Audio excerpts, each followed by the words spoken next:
गुलाम बादशाह सुंदरी की अगली किस्त में मचेगी तबाही। खुर्शीद का सामना, जहानदाद की चालें, साहिब जां की बेबसी और गुलाम का सुंदरी से निकाह। क्या सुंदरी लाजों के पास महफूज रह पाएगी? देखिए इस वीडियो में। और ऐसी मजीद वीडियोस के लिए चैनल को सब्सक्राइब करें। ड्रामा सीरियल गुलाम बादशाह सुंदरी के आने वाले मोड़ अब एक ऐसी सनसनीखेज जंग में बदलने वाले हैं जहां एक तरफ जहानदाद का तकब्बुर है और दूसरी तरफ खुर्शीद की ममता और बादशाह की गैरत। कहानी का सबसे बड़ा धमाका उस वक्त होगा जब खुर्शीद, जो बरसों से एक जिंदा लाश बनी हुई थी, अचानक एक बिफरी हुई शेरनी की तरह जहानदाद के सामने खड़ी हो जाएगी। जब उसे साहब जां से ये सच मालूम होगा कि उसकी गोद उजाड़ने वाला कोई और नहीं बल्कि उसका अपना भाई जहानदाद है, तो वो हवेली की दीवारें हिला देगी।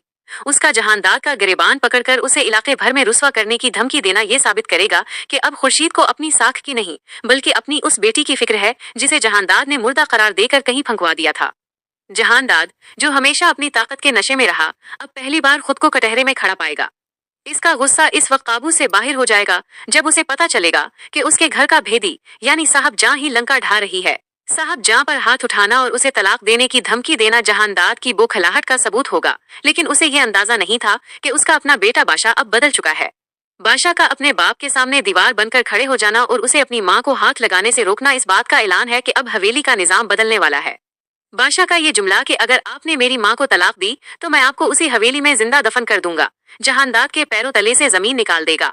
बादशाह अब सिर्फ बेटा नहीं रहा बल्कि वो अपनी फूफो खुर्शीद के साथ मिलकर उस सच की तलाश में निकलेगा जो जहानदाद ने बरसों से दफन कर रखा था।